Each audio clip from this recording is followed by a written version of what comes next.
আসসালামু আলাইকুম। কেমন আছেন আপনারা সবাই? আশা করছি সবাই ভালো আছেন। আলহামদুলিল্লাহ আমি ভালো আছি। তো আজকে কিন্তু বানিয়ে নিয়েছিলাম বাচ্চাদের পছন্দের পুডিং।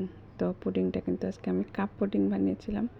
এখানে নিয়ে নিয়েছি আমি 2টা ডিম নিয়ে আমি নর্মাল করে নিয়েছি ফ্রিজ থেকে বের করে। তারপর এখানে আমি দিয়ে দিয়েছি হাফ কাপ থেকে একটু বেশি চিনি। চিনিটা দিয়ে আমি ডিমের সাথে ভালোভাবে একটা উইস্কের সাহায্যে চিনিটাকে আমি গলিয়ে নিব।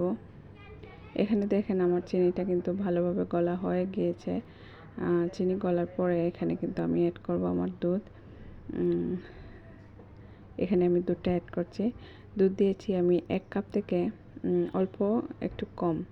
2টা ডিমে আমার এই দুধটাই আমার মনে হচ্ছে পারফেক্ট। তো এখানে দুধটা দিয়েও কিন্তু আমি চিনির সাথে মিক্স করে নিয়েছি। তারপরে এখানে 1 টেবিল স্পুন গুঁড়ো দুধ দিয়েছি। তারপরে দিয়েছি আমি পরিমাণ মতো ভ্যানিলা এসেন্স। তো সবগুলো উপকরণ কিন্তু আমি ভালোভাবে মিক্স করে নিচ্ছি। এখানে মিক্স করে এখানে কিন্তু আমার কাপটা আমি নিয়ে নিয়েছি।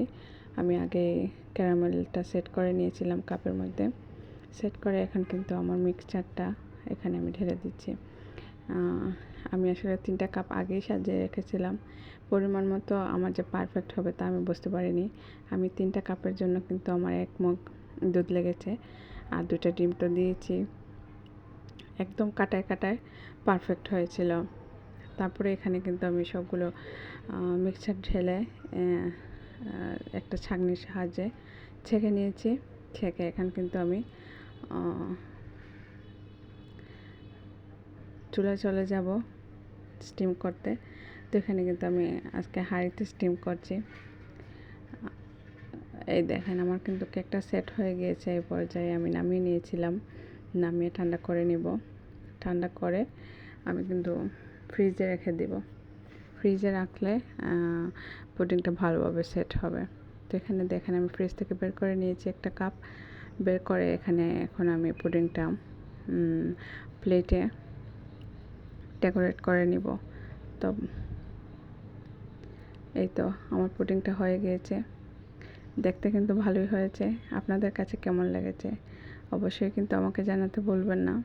আমার বাচ্চারা কিন্তু এই পুডিংটা খেতে অনেক ভালোবাসে। তো আমি কিন্তু আজকে কাপ পুডিং বানিয়েছি। 3টা পুডিং বানিয়েছি। 2 জনে 2টা খেয়েছে। আর একটা কিন্তু রেখে দিয়েছিলাম। এখানে দেখেন এত মিনি পুডিং খুবই কিউট লাগছিল। মেয়েকে দিয়েছিলাম কেটে। তো আপনাদের কাছে কেমন লেগেছে জানাতে ভুলবেন না, কিন্তু অনেক ইয়ামি ছিল।